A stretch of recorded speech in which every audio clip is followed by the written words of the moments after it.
Hello बच्चों, पिछले video में हम लोग विस्तरित बिंब वस्तु के प्रतिबिंबों के बनने के बारे में अध्ययन किए।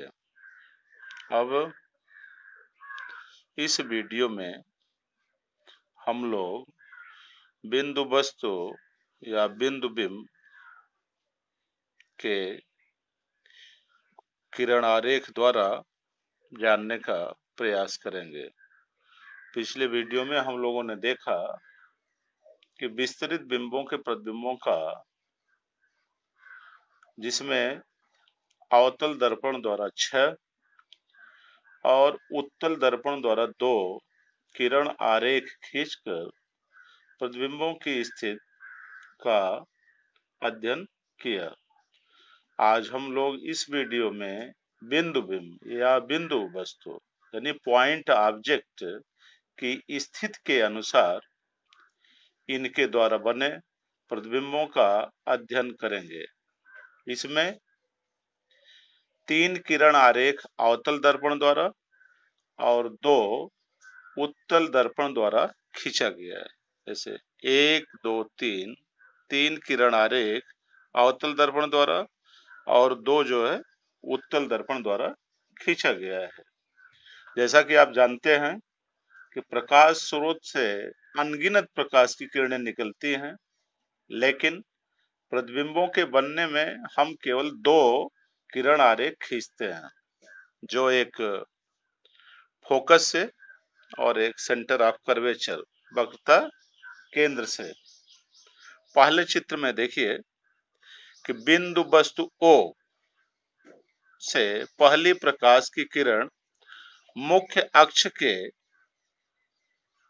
लंबवत दर्पण पर आपतित होती है। जैसा कि पहले ही बता चुका हूं कि जब कोई भी प्रकाश की किरण मुख्य अक्ष के लंबवत आती है तो परावर्तन के पश्चात फोकस से गुजरती है।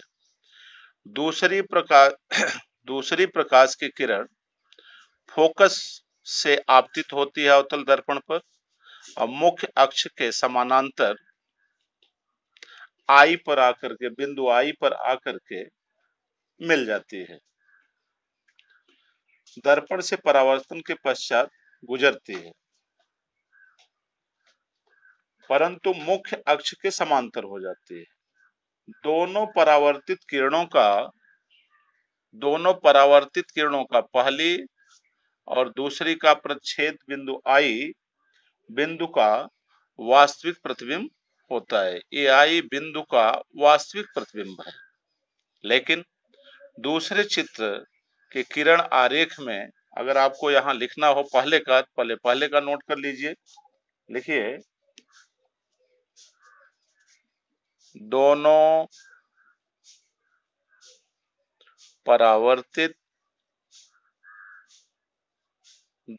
परावर्तित किरणों का प्रतिच्छेद बिंदु आई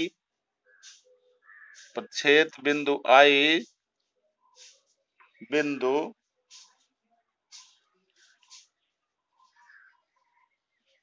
वस्तु O का वास्तविक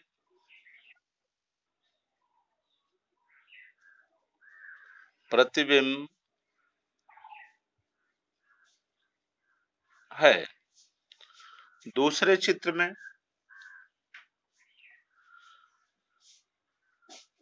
बिंदु आई वस्तु O का आभासी प्रतिबिंब है। हमेशा ध्यान दीजिए, ऑप्टिकल इंस्ट्रूमेंट के सामने जो प्रतिबिंब बनेगा वो वास्तविक होगा, लेकिन ऑप्टिकल इंस्ट्रूमेंट के पीछे जो बनेगा वो आभासी होगा। तो दूसरे चित्र में बिंदु वस्तु O का प्रतिबिंब आई आभासी बनेगा। तीसरे किरण आरेख में बिंदु आई बिंदु वस्तु O का वास्तविक प्रतिबिंब है। जैसा कि आप देख रहे हैं, बिंदु वस्तु भी मुख्य अक्ष पर है, प्रिंसिपल एक्सिस पर, और इसकी इमेज जो है वह भी मुख्य अक्ष पर ही बन रही है। तो यहां आप नोट करेंगे, बिंदु वस्तु O का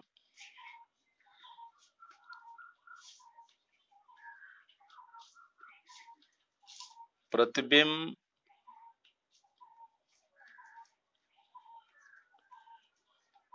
मुख्य अक्ष पर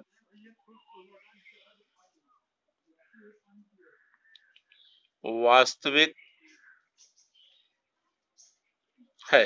ये 3 किरण आरेख आपको अवतल दर्पण से मिल गए और 2 किरण आरेख उत्तल दर्पण से। जैसे पहले फिगर में देखिए, यहाँ बिंदु वस्तु O का आई आभासी प्रतिबिंब है। आई आभासी प्रतिबिंब है। यहाँ आप लिखेंगे बिंदु आई बिंदु बिंब या वस्तु का आभासी प्रतिबिंब है। आभासी प्रतिबिंब है। अगले चित्र में देखिए, जो उत्तल दर्पण द्वारा बन रहा है। यहाँ आपकी वस्तु उत्तल दर्पण के सामने रखी हुई है। जो पहले फिगर की चर्चा कर रहे हैं, इसमें जो आई है बिंदु वस्तु O का आभासी प्रतिबिंब है, और इसके दूसरे किरण आरेख में देखिए, यहाँ भी आभासी ही प्रतिबिंब बन रहा है। लेकिन ध्यान देने योग्य बात यह है कि वस्तु बिंब या बिंदु वस्तु मुख्य अक्ष पर है, और प्रतिबिंब भी जो है कहाँ बन रहा है, मुख्य अक्ष पर ही बन रहा है, जो कि आभासी बन रहा है।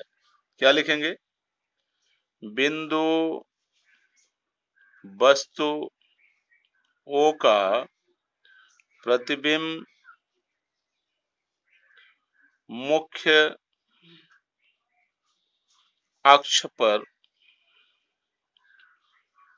आभासी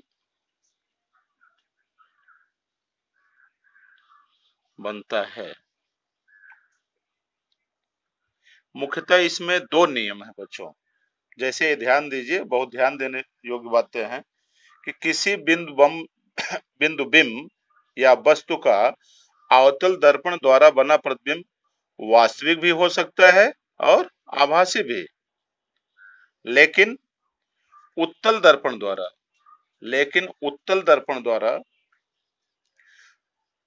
जो ये उत्तल दर्पण है, इससे हमेशा प्रतिबिंब आभासी बनेगा। लेकिन अवतल दर्पण द्वारा आभासी और वास्तविक दोनों बन सकता है। जैसा कि आप देख रहे हैं, यहाँ पहले फिगर में वास्तविक है, दूसरे में आभासी है, तीसरे में वास्तविक है, और उत्तल दर्पण में दोनों किरण आरेख में आप देख रहे हैं आभासी प्रतिबिंब बन रहा है। पहली बात। दूसरी मुख्य बात यह हो सकती है कि मुख्य अक्ष पर स्थित बिंदु वस्तु या बिंब का प्रतिबिंब सदैव मुख्य अक्ष पर ही बनता है। सदैव मुख्य अक्ष पर ही बनता है और किसी अन्य जगह पर नहीं। तो बच्चों, बार बार आप अभ्यास करके विस्तरित वस्तु और बिंब बिंदु वस्तु दोनों का किरण आरेख खींच करके आप खूब अभ्यास करेंगे, जिससे कि प्रतिबिंबों के बनाने में कोई कठिनाई न हो। बस आज वीडियो में हम लोग इतना ही पढ़ेंगे। अगले वीडियो में गोलीय पृष्ठ पर प्रकाश के परावर्तन के बारे में आपको समझाएंगे और बताएंगे।